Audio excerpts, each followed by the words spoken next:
For many, Chamonix is their first alpine climbing destination, and with good reason. The ski lift infrastructure provides easy access to a wealth of good quality, easy classic alpine climbs. And then there's the Aiguille, which whisks you up to this vast alpine playground at nearly 3,800 metres in a matter of minutes, which makes acclimatisation straightforward and gives good reliable quality alpine climbing virtually all year round. And as such, top 5 lists for this and that have been done to death around here, but I guarantee you'll find something slightly different about my list here. So this is my top 5 beginner alpine climbs for people on their first alpine trip to Chamonix, and this is assuming that you either have a lift pass or you're willing to spend the money to take the lifts each day. Because there's really not much point in being in Chamonix if you're not going to make use of the lift infrastructure. You could find good quality climbing elsewhere without the lifts and without the crowds. But maybe another day I'll do a list of my top 5 climbs without using lifts.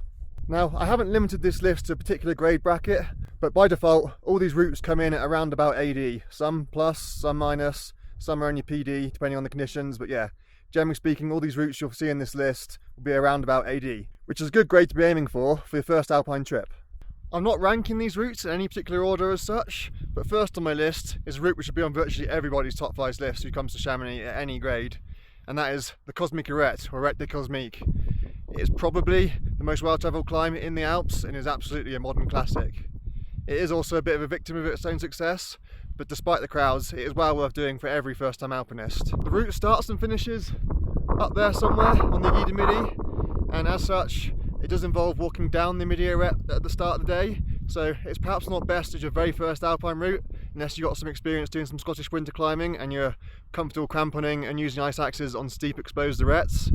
But assuming that is the case, or at the very least you've got experienced people with you to guide you down the ridge, then it has really easy access. It's a downhill approach, starting down the Arete out of the Midi, a relatively short walk across the glacier, which is also good practice for your glacial roped up techniques as well, and then starting from basically the Cosmique refuge, and from there straight up back to the lift station at the Aiguille Midi. So it's super classic, really iconic, and as I say, incredibly busy. It gets climbed virtually every day of the year in virtually every weather and conditions, but like many mixed alpine routes, it is best in spring and early summer conditions when you've got a good coating of well consolidated névé. It can also be really good in the middle of winter after a period of stable high pressure.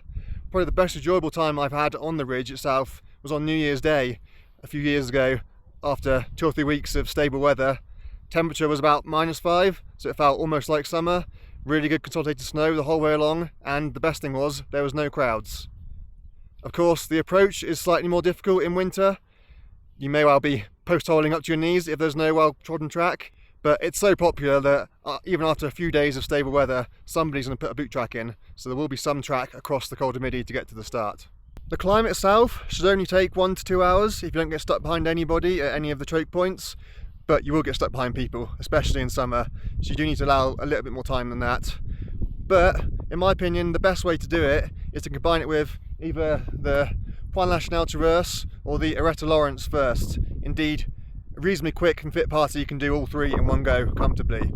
So starting out on those other routes lets the crowds go up the Arete first, and then you're usually starting the route early afternoon where most of the crowds have already gone through.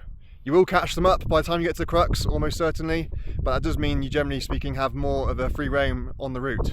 And that is what we did when I first came to Chamonix on my first alpine trip. We headed across the Point National Traverse first, did that. Again, that's a very enjoyable, easy, AD-ish, probably AD- route. A little bit of mixed climbing on it, it's mostly just a snow plod. And then from there, headed across the Cosmique refuge and started out the route. The only reason we didn't also do the Arete Lawrence is because we didn't know it existed back then. We didn't have the guidebook. But if you're crossing the Col du Midi to get to the start of the Cosmique Arete, then tacking on the Arete Lawrence as well should only add an extra 20 or 30 minutes to your day. So unless you're really pressed for time, it's well worth doing that as well. It is very much a logical start to the Arete des Cosmiques. And as for the route itself, it has a bit of everything. You're going to deploy all the skills that you need in the bigger mixed alpine routes that you're going to find on many of the 4,000 metre peaks, for example, which is why it's such a good route for practicing on your first alpine trip out to Chamonix. So you'll find, especially early in the season, steep snow, exposed snow aretes, exposed rock aretes, some technical rock climbing in crampons. Later in the season, technical rock climbing without crampons but in your big boots. There's some complex and slightly awkward rappels involved, lots of moving together, potentially a little bit of pitching, especially on the crux. And then at the end, there's often a mixed icy chimney as well. And then to top it all off, you finish up a little rickety ladder and onto one of the viewing platforms in the Aiguille Midi lift station, much to the astonishment of all the tourists. And inevitably, you're going to have Chinese tourists wanting to take your picture and shake your hand, which makes you feel like a little bit of a hero, even though all you've done is the Arete Cosmiques, a pretty simple AD route. Next on my list is the traverse of the Aiguille d'Entrève, which is over on the Heilbronner and Torino side. And this is basically the Italian equivalent of the Cosmic Arete, very similar grade, very similar style, but in my opinion it's actually much better. So in terms of access, it's a little bit further away from the Skyway lift station, which means it's a little bit more remote feeling, a little bit less busy, but it is still incredibly busy. You still get people there virtually all year round in all conditions. But it requires 45 minutes to an hour of glacial travel to get to the start of the route, and that involves up and down, which again is good for practicing your rope technique when on a glacier. And then as for the route itself, this is best done in dry rock conditions without your crampons on. Again, it gets done all year round in all conditions. You can very much climb it in crampons, but it does make it harder, especially if there's fresh powdery snow. But it still is pretty good early in the season when there is good consolidated snow on the lower, easier sections of the ridge, but the slightly more technical steep rock sections are pure dry, warm rock. Most of the ridge is something that you're going to want to move together on, but many people will pitch a couple of pitches around by the crux, but a lot of it is just highly exposed scrambling. Indeed, make sure to not miss out on the iconic photo of the flake, which is on the front cover of the second edition of the Chamonix Rock Facts Guide, and it's on virtually every Instagrammer's page as well. It is one of the most iconic, most photographed points in this part of the Alps. Although, even though technically you don't actually need to stand on it and cross it to continue on the ridge, it is kind of slightly off the way, but everyone does it anyway. Yeah, so be sure to make sure you pose on that flake. Then you continue further along the ridge. Again, it is very narrow and more exposed than the Cosmic Arete, so a bit more intimidating if you're not confident on narrow routes, but the rock quality is actually much better. And then as for the crux itself, this is actually a bit harder, a bit steeper than what you will have found on the Cosmic Arete, but it can be aided at 4C, although it goes free about 5A, 5B, depending on how tall you are. From the summit, you can reverse back down the way you came, and many people will do that if they're doing it in winter, because they've probably had to approach on skis. But again, it is best to traverse across the whole ridge line, over the summit and back down the other side. There are optional abseils down the ridge, but it is also possible to down climb where most people will abseil. So especially if there's lots of parties in front of you, maybe consider just walking around them and down climbing. And then from there, again, it's maybe half an hour walk back across the glacier to get back to the Torino lift. But if you're staying in the hut or you've come up from the Courmayeur side, then you can also tack on routes on the Guide de Toul or the Petit Flambeau to make more of a longer day. But you're probably pushing it fine if you've come across from Chamonix to be able to get the last lift back across the panoramic lift. Next on my list, we head across to the Aiguille Rouge. And this is partly what's so great about Chamonix. You have two very different and contrasting massifs to be climbing in. So when the conditions and the weather are not suitable for climbing up here on the Aiguille Midi, perhaps a day like today when it's cloudy and horrible, over on the Aiguille Rouge side, you're at that bit of a lower elevation. It might be lovely warm sunshine down there.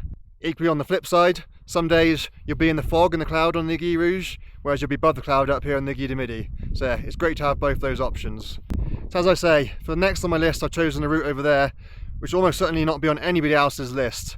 This is a relatively short climb, which not many people have heard of, but it's a perfect route for practicing your alpine techniques as a first-time alpinist. The route in question is Mick and Maousse, which actually has the hardest grade of all 5 of the routes in my list, although as you'll soon find out, the grading over on the Aiguille Rouge side is very different to the grading over here on the Mont Blanc Massif. So despite being 80 plus with a 5-day tech grade, it is actually a little bit easier than all the other routes that I've mentioned. But it is still very much an alpine feeling route, and it does warrant an alpine grade despite being partially bolted and on the Aiguille Rouge side. It is a pure rock route, indeed much of it is bolted, albeit quite sparsely. As such, it is best done in dry rock, but you can do it even when it's wet and especially when it's snowy. And it's arguably best and most alpine feeling earlier in the season when there's still lots of snow around in the Brevant area, and indeed you will often need crampons and axe to access the route, so it will feel very alpine even though the climbing is largely bolted. And the route initially starts up quite a striking, albeit small ridge line, which packs in a surprising amount of exposure for something which is so small and so close to the ground. The climbing is at 4C maximum, so it's very easy to be done in big boots, and again, there are bolts everywhere where you need them, although some people will carry a small rack as well. After 3, maybe 4 pitches, which again can be moved together on, although some people will pitch them, you then follow the broader, easier ridge crest to a point where you can abseil down. From there is then an optional 6A pitch, which logically most people will skip. It doesn't really fit in with the route at all, but it's there, you can do it. But I must say, as far as 6As go, it is actually very, very easy for a 6A. And from then on, the route's a little bit discontinuous, which does make it, does affect the quality of the route a little bit, but you have 2, maybe 3 more pitches on separate buttresses, which again are largely bolted, but quite space bolting.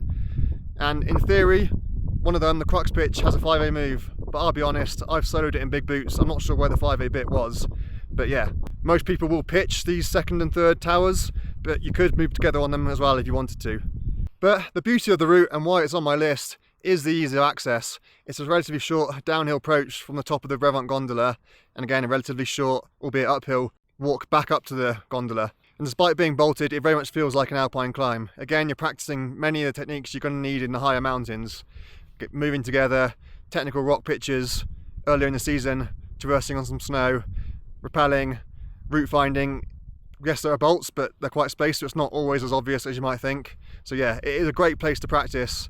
And being over on the Aiguille Rouge side and being less popular than routes such as the Cosmiques Arete, it is also often quieter as well. So again, great place to practice your techniques.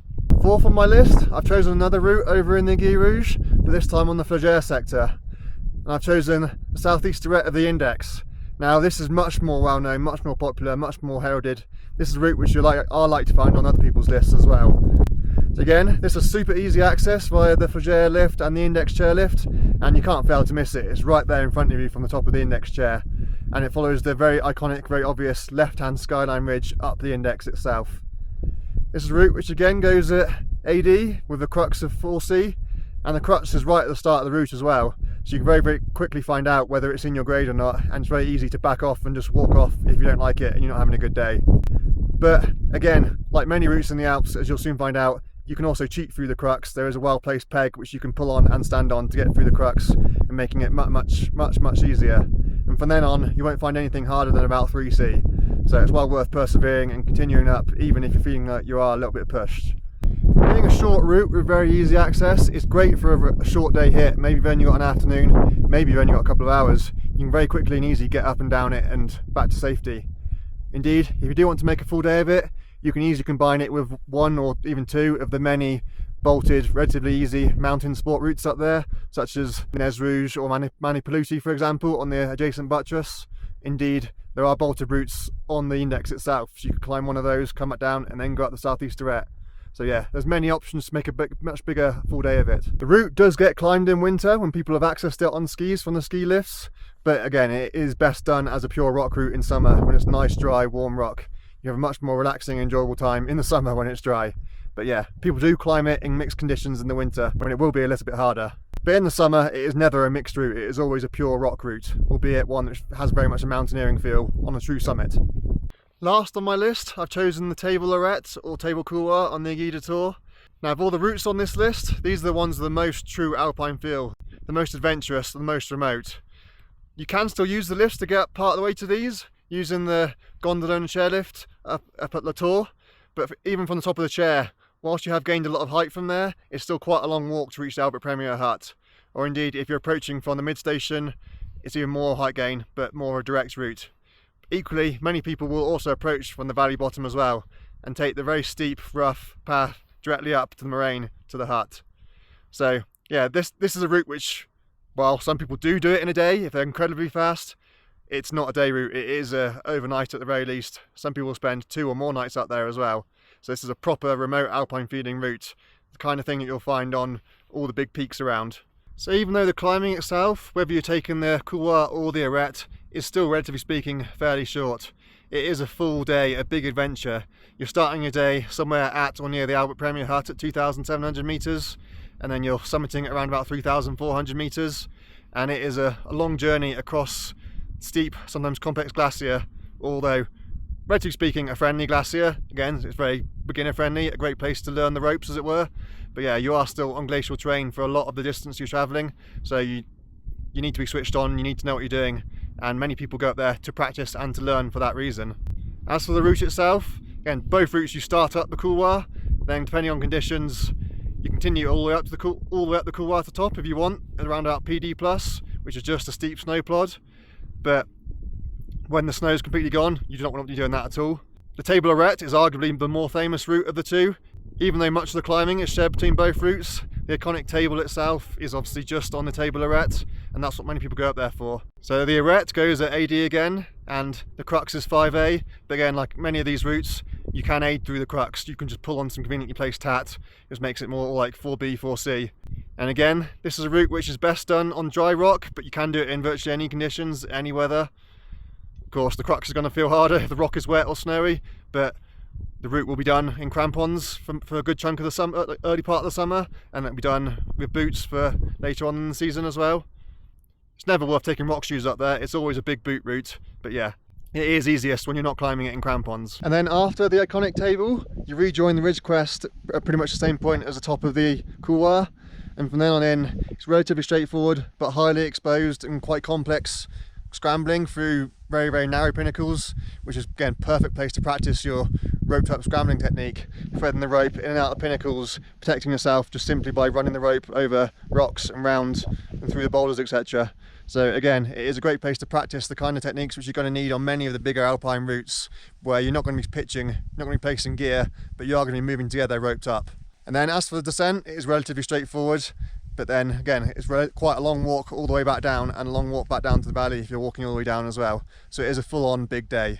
One route which I will point out as a little bit of a wild card, which certainly used to be on everybody's beginner alpine list, but right now it isn't so feasible, is the Aiguille vert, which when the Grand Montée cable car went all the way to the top, again, like many of the routes that I've included, that gave super quick and easy access to quality beginner alpine terrain for practicing all techniques on. But as it stands at the moment, the cable car's gone. It burnt down a few years ago. So for at least one more summer, there is no cable car at the top. So if you do want to do that route, it's a very, very long walk. And to be honest, it's not worth doing it. It's a good quality route when you can get the cable car all the way up there, but it's not big enough, not quality enough to justify the walk all the way up there right now. So I'll put it in the list as a wild card because in a few years' time, you may well still be watching this video and the new cable car will be there, and once again it'll be a worthwhile beginner alpine route. But right now, yeah, it's just not worth the effort, at least not in summer anyway. So there you have it. That's my top 5 beginner alpine routes in Chamonix with using the lift infrastructure. Some of those routes will appear on everybody's lists, some of them perhaps not so much. There are so many good quality, easy alpine routes to choose from in and around Chamonix, which is why everybody comes here. So there are many routes you could easily substitute into my list, but for me, those are the best routes to do as a first-time alpinist, to learn the ropes, to learn your skills, and to develop all the techniques you're going to need on the bigger, longer, higher alpine routes. So if you've done all these routes, then let me know in the comments what you think, which one you enjoyed the most, which one you think is the best for a complete beginner, and any advice you give to other people. We can all learn from everybody, and it's always great to share. I'm sure no doubt you'll all have your own opinions on which 5 routes are the best. Like I say, there are many routes that you can substitute into this list. This is just purely my top 5. Feel free to have a discussion in the comments about what you think are your top 5 best routes, if they differ to mine. And yeah, if you are coming out to Chamonix for your first alpine adventure, you made a great decision. Stay safe, have fun, enjoy it, and as I'm sure you will, and you'll keep coming back year after year like virtually everybody does.